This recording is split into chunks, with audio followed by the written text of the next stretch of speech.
Hey there, folks! Tonight, we're diving into the wild world of international trade. Specifically, we're talking about how Trump's trade wars have pushed Canada into a tight spot, forcing them to find new friends with deep pockets. Now you might be thinking, Canada? Tight spot? But they've got Justin Trudeau and universal health care? And you're not wrong. But even with those national treasures, Canada's economy has been feeling the heat from south of the border. Trump's tariffs, those pesky taxes on imported goods, have hit Canada where it hurts, their exports. See, Canada sends a whole lot of stuff to the US, from lumber to cars to maple syrup, because what's a pancake breakfast without it? But with these new tariffs, those Canadian goods became more expensive for American businesses and consumers. And when things get pricier, people tend to buy less. That's Economics 101, folks. So, with the US market becoming less welcoming, Canada had to start looking for new trading partners. And guess who rolled out the red carpet? That's right, China. China, with its massive and ever-growing economy, is always hungry for new sources of goods and resources. And they're not afraid to spend big bucks to get what they want. It's not just Canada either.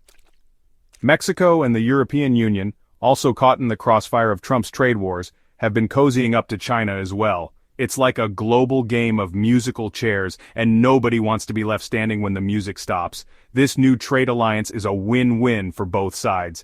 Canada, Mexico, and the EU get access to a huge market for their exports, while China gets a steady supply of the things they need at competitive prices. Now, some folks might be worried about China's growing economic clout. They see it as a threat to American dominance on the world stage. And to be fair, there's some truth to that. China has been playing the long game, strategically investing in infrastructure and technology around the world. They're building ports, railroads, and power plants, the backbone of a globalized economy. But here's the thing, China's rise doesn't have to mean America's fall. There's plenty of room for both countries to prosper in the 21st century. Instead of trying to contain China, the US should focus on strengthening its own economy and competitiveness. That means investing in education, infrastructure, and innovation, the things that made America an economic powerhouse in the first place. Speaking of the US economy, let's talk about how Trump's trade wars have actually hurt American businesses and consumers. Because, spoiler alert, it's not pretty. The tariffs were supposed to protect American jobs and industries from foreign competition, but in reality they've done the opposite. See, when you slap tariffs on imported goods, it makes them more expensive for American businesses that use those goods to make their products. And what happens when businesses' costs go up? That's right, they raise prices for consumers. So not only are American businesses paying more for raw materials and components, but American consumers are also paying more for everything from cars to washing machines to beer. It's a lose-lose situation. Section 5 trapped in the crossfire US businesses, grappling with the fallout. Now let's get specific about which industries have been hit hardest by these tariffs. Because as usual, it's the little guys who are feeling the brunt of it. First up, we've got the American farmers. Remember those soybeans that Canada used to sell to the US? Well, China was a major buyer of American soybeans too. But with the tariffs in place, China started buying those soybeans from Brazil and Argentina instead. That left American farmers with a whole lot of unsold soybeans and nowhere to sell them. The result? Lower prices for their crops, which means less money in their pockets. Then there's the manufacturing sector. American factories rely on imported components and materials to make everything from cars to airplanes to smartphones. But with those imports now more expensive, American manufacturers are struggling to stay competitive. And let's not forget about the retail industry. Remember, when those imported goods get more expensive, those higher costs get passed on to consumers. And when prices go up, people tend to buy less stuff. That means less business for retailers, both online and brick and mortar. Section 6. From iPhones to automobiles, corporate America feels the pinch. It's not just small businesses and farmers who are feeling the pain. Even some of America's biggest corporations are struggling to adapt to this new trade landscape. Take Apple, for example. They manufacture a lot of their iPhones in China using Chinese labor and components, but with tariffs driving up the cost of those components, Apple is facing pressure to raise prices or find new manufacturing hubs. Then there's General Motors, the American automotive giant. They sell a ton of cars in China, but with tariffs making those cars more expensive, GM is losing market share to its European and Japanese rivals. And let's not forget about Nike, the sportswear behemoth. They rely heavily on Chinese factories to manufacture their shoes and apparel. But with the tariffs adding to their production costs, Nike is facing pressure to either raise prices or find new manufacturing partners. Section 7. Liquid gold and natural gas.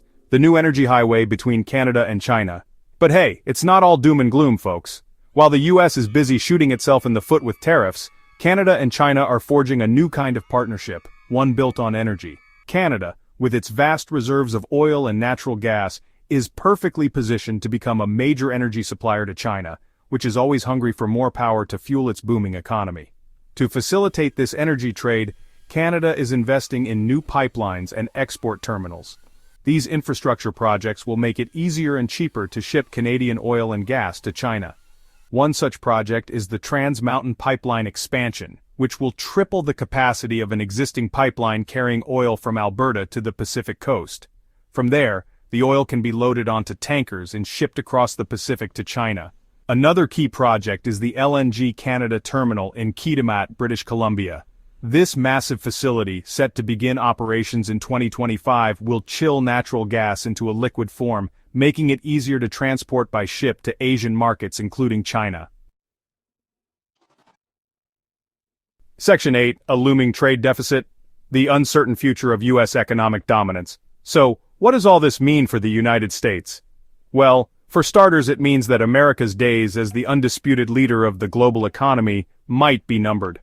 As China's economic might grows, and as other countries like Canada forge new trade partnerships, the U.S. risks becoming increasingly isolated on the world stage. This isolation could have serious consequences for the American economy. For one thing, it could lead to a widening trade deficit, as American consumers continue to buy more goods from abroad than American businesses sell overseas. A large and persistent trade deficit can weaken the value of the U.S. dollar, making it more expensive for American businesses and consumers to buy goods and services from other countries. It can also lead to job losses, as American companies struggle to compete with cheaper imports. Section 9. A world rebalanced, the shifting tides of global power. The world is changing, folks. The days of American economic hegemony are fading, and a new multipolar world order is emerging. China is rising, no doubt about it. But that doesn't have to be a bad thing for the United States. Instead of trying to cling to the past, America needs to adapt to this new reality and find new ways to compete and thrive in the 21st century. That means investing in education, infrastructure, and innovation. It means forging new trade partnerships and strengthening existing ones.